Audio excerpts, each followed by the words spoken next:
এসেছেন আজকে বাঁকুড়ায় গেছেন একজন আদিবাসীর বাড়িতে দুপুরবেলা মধ্যাহ্ন ভোজে যাবেন, বিষয়টাকে কিভাবে দেখছেন? কীভাবে দেখবো, একটা পলিটিক্যাল এবং ইলেকটোরাল স্টান্ট হিসাবে দেখছি। কীভাবে দেখবো? হঠাৎ অমিত শাহ আদিবাসী বাড়িতে মধ্যাহ্ন ভোজের কেন প্রয়োজন পড়লো? কারণ দেখাবে যে দেখো ভাই, আমি আদিবাসীদের সঙ্গে আমার কত সম্পর্ক আমি করতে চাই। তো লোক দেখানোর রাজনীতি আমার, এটার মধ্যে কোনো সাবস্ট্যান্স কিছু আছে বলে মনে করি না। এগুলো কতগুলো পলিটিক্যাল এবং ইলেকটোরাল স্টান্টবাজি। নির্বাচন আসছে সামনে, তাই কতগুলো স্টান্টবাজি শুরু হয়েছে।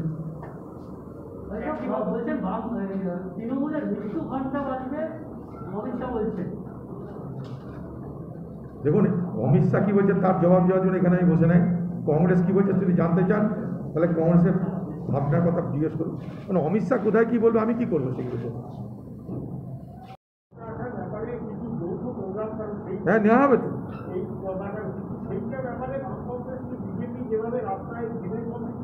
কোথায় রাস্তায় কেউ নেই, বিজেপি কোথায় রাস্তায়? অমিত শাহ এলো কার বাড়িতে খেতে গেল, কোথায় রাস্তায়? এখানে কোথায় কোথায় কোথায় বলুন, একটা বলুন। সেই মাথা ফাটাতে গেল তো আন্ডারস্ট্যান্ডিং করে, কারোর মাথা ফাটেনি, কারোর রক্তও পড়েনি, আন্দোলন হয়ে গেল। আমরা তো প্রতিদিনই করছি, আজকেও করেছি, কালকেও করবো, দেখতে হবে। বামফ্রন্ট করছে, ওরা যদি একটা করে আমরা 10টা করছি। তৃণমূলে কোনো প্রোগ্রাম আছে? নেই। বিজেপির কী প্রোগ্রাম? অমিত শাহর প্রোগ্রাম। এক আদিবাসী বাড়িতে খাবে, এক মতুয়ার বাড়িতে খাবে, প্লেন ধরে বাড়ি দিল্লি চলে যাবে। এটা যদি রাজনৈতিক আন্দোলন হয় তাহলে আন্দোলন। আমাদের এটা আজকে হলো, আবার কালকে হবে। বামফ্রন্টের বামেরা ডেকেছে 26 তারিখে দেশ জুড়ে বন্ধ, সেখানে আমরা সমর্থন করছি। আর কি এগুলো আপনাদের চোখে পড়ছে না? এগুলো জয়েন্ট প্রোগ্রাম, এগুলো জয়েন্ট প্রোগ্রাম হচ্ছেই, সব জায়গাতেই জয়েন্ট প্রোগ্রাম হচ্ছে।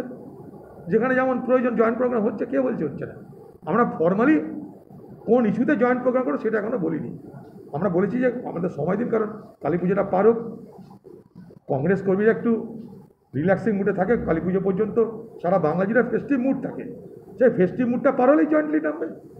এত আপনাদের মাথা ব্যথা করার কোনো দরকার নেই।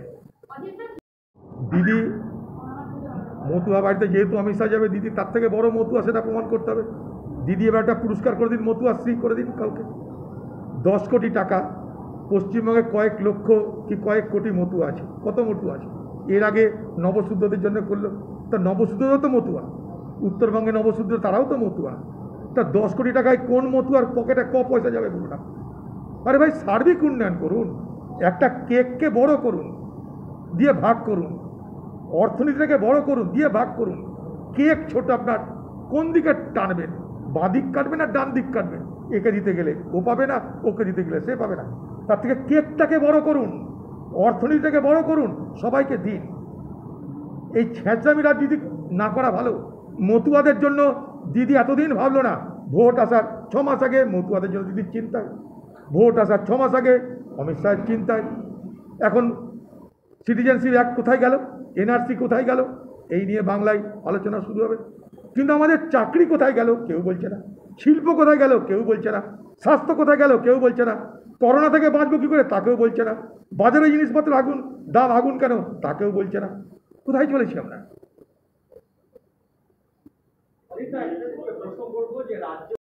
আমি তৃণমূলের পুজো করবো তা তো বলবে না, সে তো ক্ষমতা চাই। কিন্তু প্রশ্ন যদি করেন তাহলে প্রশ্ন আমার অনেক কিছু আছে।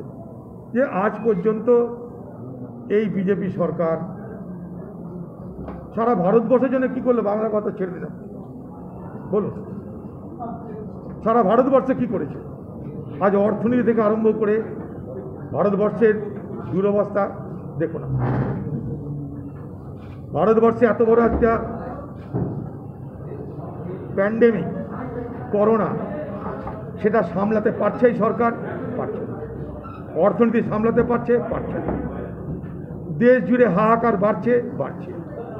তো যারা দেশটা চালাচ্ছে তারা দেশের কথা বলুক। আমরা তাদের সঙ্গে পার্লামেন্টে বিতর্ক চাই, তারা বিতর্ক এড়িয়ে যায়। কোন দিকে যাব আমরা? তো স্বাভাবিকভাবেই একটা আদিবাসীর বাড়িতে অমিত শাহ গেল, এটা পলিটিক্যাল এবং ইলেকটোরাল স্টান্টবাজি ছাড়া আমার নজরে আর কিছু আসছে না। ভারতবর্ষের আদিবাসী সমাজ তারা আজকে নির্যাতিত, নিপীড়িত। তারা আজকে দুবেলা খেতে পায় না, তাদের দুরবস্থার শেষ নাই। তাকিয়ে দেখুন গুজরাটের আদিবাসী দেখতে, গুজরাট ওদের প্রধানমন্ত্রীর রাজ্য, সেখানকার আদিবাসীদের দুরবস্থা দেখুন গিয়ে। টিএমসি আর বিজেপির মধ্যে কামড়াকামড়ির ইস্যু। বিমল গুরুং বিজেপির কাছে শেল্টার নিয়েছিল, দেখলো যে আমার দার্জিলিংয়ে ঢোকা যাচ্ছে না, কাজ কামাই বন্ধ হয়ে গেছে, বিনয় তামাংরা অনেক থাপারে একাই করে খাচ্ছে, দিদিকে ম্যানেজ করলো। এই দিদি একদিন বিমল গুরুংকে দেশদ্রোহী বলেছিল, এখন এই দিদির কাছে বিমল গুরুং পাহাড়ি দেশপ্রেমিক হয়ে গেল। তো কোন রাজনীতি করছে আমরা বলুন? ওখানে এতগুলো ছেলে মারা গেল। বাংলার অমিতাভ মালিক একটা সশস্ত্র জওয়ানের ছেলে, মধ্যমগ্রামে তার বাড়িতে আমিও গেছিলাম। লক্ষ লক্ষ মানুষ সেদিন কারফিউ পালন করেছিল সেখানটায়, সেই ছেলেটাকে সেখানটাই শহীদ বলা হলো। তাকে যারা হত্যা করলো সেই বিমল গুরুং, সে এখন দিদির কাছে পাহাড়ি দেশপ্রেমিক হয়ে গেছে। তা দিদির কাছে দেশপ্রেমিকই বা কে, শহীদই বা কে, দেশদ্রোহী বা কে, জানতে ইচ্ছা করে। রাজনীতির জন্য আর কত নিচে নামবেন? বিমল গুরুংকে আপনার ভোটের জন্য দরকার, কারণ বিমল গুরুং 14-15টা সিটকে ম্যানেজ করতে পারে, কারণ নেপালি পপুলেশন আছে নর্থ বেঙ্গলে। তার জন্য বিমল গুরুংকে দিদির দরকার। বিজেপি সেই ব্যাখানে বসে থাকবে, সেও তাদের মুখপাত্র পাঠিয়ে দিল রাজ্যপাল সাহেবকে। আমি তো বলবো বিজেপির পশ্চিমবঙ্গে মুখ্যমন্ত্রীর চেহারা হিসেবে রাজ্যপাল the best face for chief ministerial post of BJP party. এটা করলে কিন্তু ভালো হবে, কারণ এরকম রাজ্যপাল দেখা যায় না। পার্টিকে বাঁচাতে সে দার্জিলিং দৌড়াচ্ছে, বাকি কোনো উদ্দেশ্য তার নেই। এখন দার্জিলিং পার্কেও যায় না, দার্জিলিংয়ে যায় মানুষ গরমকালে। রাজ্য ভবন সেখানটা আছে গরমকালের জন্য, শীতকালের জন্য হিল স্টেশন পৃথিবীর কোথাও কেউ ব্যবহার করে বলে আমার জানা নেই, কিন্তু রাজ্যপালের দরকার, কারণ বিমল গুরুং এসছে, গরম বেড়ে গেছে ওখানটায়। বিনয় তামাং আন্দোলন করছে, গরম বেড়ে গেছে, সেই গরমকে ঠান্ডা করতে রাজ্যপালের দরকার। বাংলার মুখ্যমন্ত্রী রেলমন্ত্রী ছিলেন, রেলমন্ত্রী হিসাবে তা জানা উচিত যে রেল চালাতে গেলে সর্বপ্রথম যে রাজ্যে রেলটা চলবে সেই রাজ্যের সঙ্গে তাকে কথা বলতে হবে। কতগুলো এক্সপ্রেস ট্রেন, মেল ট্রেন, সেটা আলাদা তার ডেফিনেশন, কিন্তু লোকাল ট্রেন, প্যাসেঞ্জার ট্রেন যেগুলো রাজ্যের মধ্যে চলে, সেগুলো রাজ্য সরকার অনুমতি না দিলে, রাজ্য সরকার উদ্যোগ না নিলে সেই সমস্ত ট্রেন চলতে পারে না। তাই রেলমন্ত্রী হিসেবে তার জানা উচিত এগুলো, এবং অনেক আগে থেকে রেল মন্ত্রকের সঙ্গে তার কথা বলা উচিত ছিল। রেল মন্ত্রক সে ট্রেন চালাতে চাইছে, কারণ ট্রেন চালাতে সে উৎসুক হবেই, কারণ তার ট্রেন চালালে কিছু রোজগার হবে, তার স্টাফদেরকে বসিয়ে মায়না দিতে হয়, কোনো লাভ নেই, তা সে তো ট্রেন চালাতে চাইবেই। ট্রেন চালিয়ে সে কিছু রোজগার করতে চাইবে, ট্রেন চালিয়ে রোজগার করার জন্য ট্রেনকে প্রাইভেটাইজেশন করে দিচ্ছে, বেসরকারিকরণ করে দিচ্ছে। তো রাজ্যের তো উচিত রেলের সঙ্গে কথা বলে আমার রেল দাও তার ব্যবস্থা করা। আমি নিজে জানি যে যখন কোভিড চলছে, আমি ভারতবর্ষের রেল মন্ত্রকে কথা বলে স্পেশাল ট্রেন যতটা চেয়ে দরকার ততটা দেওয়ার তার আমি প্রতিশ্রুতি আদায় করেছিলাম, রাজ্য তখন নিতে চাইনি। তো ট্রেন চালানোটা সম্পূর্ণ নির্ভর করে রাজ্যের উপরে। তার প্রমাণ মেট্রো ট্রেন চলছে, রাজ্য চেয়েছে মেট্রো চলছে, রাজ্য চাইলে লোকাল চলবে, প্যাসেঞ্জার চলবে। কিন্তু প্রশ্ন হচ্ছে রাজ্যের কি সেই সতর্কতা আছে, রাজ্যের কি সেই ব্যবস্থা আছে যে কোভিড সিচুয়েশনে যে সমস্ত নিয়মকানুন, যে কোভিড প্রোটোকল যাকে বলে, যে স্যানিটাইজার, ডিস্টেন্স, সোশ্যাল ডিস্টেন্স, এগুলো মেনটেন করে এই সরকার ট্রেন চালানোর ব্যবস্থা করতে পারবে কি? পশ্চিমবঙ্গে এমন একটা রাজ্য যেখানে density of population quite high, সেখানে এই ব্যবস্থা করার ক্ষমতা রাজ্যের আছে কিনা? রাজ্য তার জবাব দিবে, কারণ কোভিড সংক্রমণ অর্থাৎ করোনা সংক্রমণ বাংলায় ভয়ঙ্করভাবে বাড়ছে, এবং আমি আগেও বলেছি, এখনও বলছি, আন্ডার রিপোর্টেড হয়ে আছে, রিপোর্টিং ঠিক হচ্ছে না, অনেক বেশি পরিমাণ কোভিড সংক্রমণ হচ্ছে। তাই রাজ্যকে তার দায়িত্ব নিতে হবে, রেল বললে চালিয়ে দেবে, রাজ্যের ব্যাপারে না।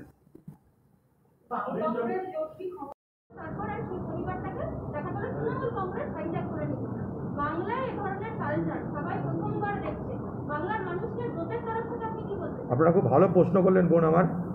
কথা হচ্ছে যে আমি এটা সব জায়গায় বলি, দিল্লিতেও বলি একই কথা, যে আমরা বাংলার মানুষ হিসাবে গর্ব করে একটা জিনিস বলি, যে বাংলা কখনো সাম্প্রদায়িকতার রাজনীতিকে প্রশ্রয় দেয়নি, বাংলা কখনো জাতপাতের রাজনীতিকে প্রশ্রয় দেয়নি, অর্থাৎ কমিউনালিজম এবং কাস্টিজম কখনো বাংলার রাজনীতিতে প্রাধান্য পায়নি।